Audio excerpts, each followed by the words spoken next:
Now, our second paper takes a unique approach. It examines a range of live advertising campaigns which used magazines. Through econometric analysis, it measures the additional sales created by the magazine advertising itself, specifically the magazine advertising. And this is the unique bit, it guarantees an increase in retail sales from advertising in magazines. So the project is called Magazines Drive Efficient Sales from the Meredith Corporation. Now this project was the winner of the 2012 FIPP Research Awards in the category of Best Research by a Single Company. In 2013, with new data added to the project and new work done, it was awarded the Best Long-Term Program of Research. And being a continuous study, what we will hear this morning is the latest information from Britta. So Britta has been the inspiration behind this outstanding project, so I welcome you to the table.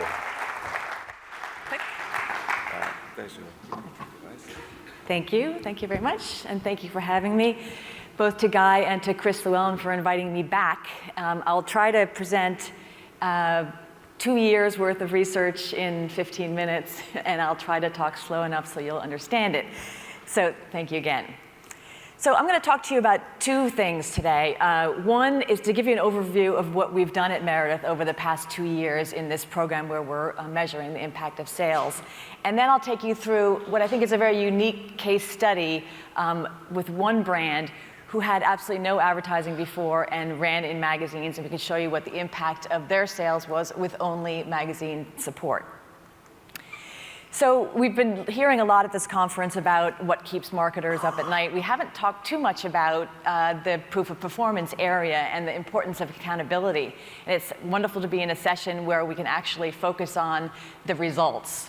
So what keeps marketers up at night? Well, according to many studies over the past 5 to 10 years, accountability is really the number one, especially with the choice of media options that are out there. There's more and more need to make sure every penny that you spend on advertising actually does pay out. So how do magazines respond to this challenge that the marketers are throwing at us? We've measured accountability for years. We measure the funnel. We look at the top of the funnel. We look at awareness. We look at familiarity and down to purchase intent. But until now, we really haven't focused on, is this advertising that's running in magazines actually changing someone's behavior to actually buy a product?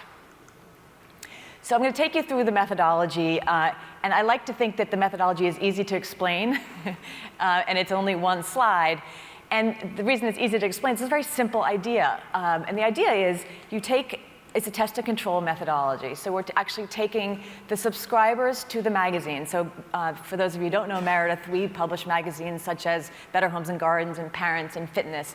So the campaign, we'd have all the subscribers for the magazines that the advertiser is running in. We take that list and we actually do a database match with Nielsen's home scan panel, and I'll get a little bit into what Nielsen does. We developed the test and control group. So the test group is a group that is on the panel and also is a subscriber. And then we have a control group who's on the panel who is not a subscriber. Now the key to the methodology is that the test and control group are identical in every aspect. They're the same age, they live in the same locations, they have the same income, they shop in the same stores. Most importantly, they're matched based on their brand and category purchasing behavior. So in the prior year, the test and control group looks identical. So the only variable that differentiates the test and control group is the exposure to the advertising in the Meredith titles.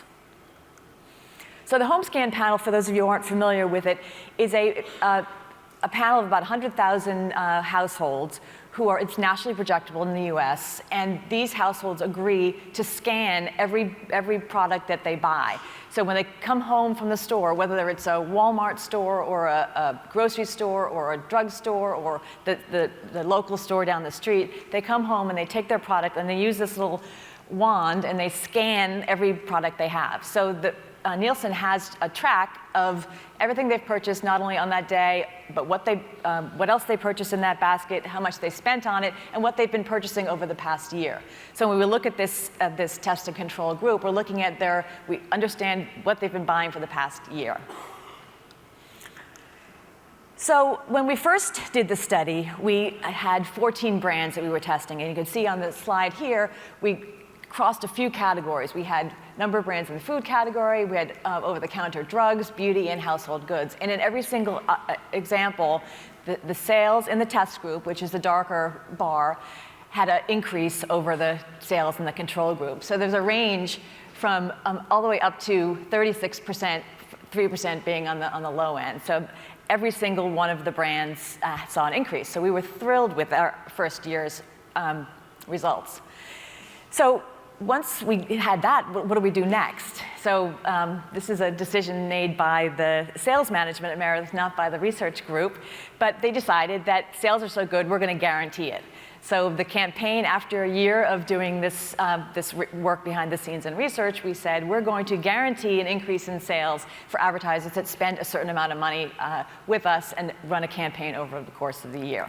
And we actually put an ad in the New York Times. We got everyone really excited about it. And of course, people came calling. So to date, we have 25 brands that we've measured, and across the board, from 3 to 36% increase in sales. But what's important is it's nice to have a sales increase, and you'd expect to have increased advertising would drive sales. But in every single case, there was a positive return on investment. So for every dollar that was spent in advertising, there was an incremental return in sales. And these are the 11 additional brands that we measured in 2012. All of the guarantees, we didn't have to give any money back, and the advertisers were happy. This is an illustration of the return on investment. And you can see for every dollar spent across the 25 brands that we measured, that marketers received $7.81 back in sales. So now I'll take you through a case study of Ken's salad dressing. Now, Ken's was a unique situation where they had no advertising. It's a very strong, developed brand, but they had never advertised. They built their brand by in-store support alone. So we went to them and said, we'd like to do a test with you. If you run advertising in our Meredith titles, we will show you the impact that magazines can have on sales. And we did. And after the course of the year, they ran 6 insertions across 4 of our titles. They saw an 18% increase in sales versus the control group. So for every household, they spent 24 cents more on Ken's salad dressing than they would have without seeing the campaign. And we went a little further and said, well, what is the driver of the sales? Are we getting more households to buy, or are we getting the same households just to buy more? In this case, the sales were driven by an increased buying rate, meaning the people that were currently buying the salad dressing were buying more of it. Not only were they going to the store more frequently with a bottle of Ken's salad dressing in their basket, but they were spending more when they were buying the salad dressing in each trip. And this is my favorite chart, because it actually shows the vertical green line is the start of the campaign. Prior to the start of the campaign, the test and control groups have identical sales. This is measuring the sales over the course of the year. Once the campaign starts, you see that divergence in the test and control line. Immediately, the impact of advertising is being felt. So you see magazines are driving sales from the beginning of the campaign throughout the course of the year campaign. And we also were able to show Ken's that increased share was coming from their key competitors. And importantly for them, not only were they seeing the 18% increase in sales, but they had a $4.59 ROI. So every dollar they spent in magazines, they were able to get back increase in sales. So what else did we learn? Well, this was a sort of a unique point of view here. Nielsen has also done a lot of measurement in online and with portals and ad networks, and that's where a lot of money is turning to in the digital area to get mass reach.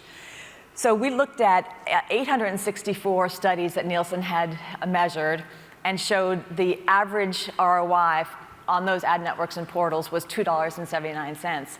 And now we're able to show that the magazines for the 25 brands that we've measured have a 180% increase in ROI relative to the ad network. So it gives our salespeople a strong story to say that magazines are a way to drive your business. So bottom line, magazines do work, and I'll echo what Marius was saying. This is a nice story. It's nice to be able to replicate it over and over again. We can build brand sales, I mean, the 18%, and not only, just as an addition, for the Ken salad dressing, we were able to measure the increase versus the control group, but on top of that, we were actually able to measure sales versus the year ago, and there was also an 11.5% increase in sales versus the campaign before. And 3 times higher ROI than ad networks and portals is another story for the power of magazines. And we guarantee it. Thank you.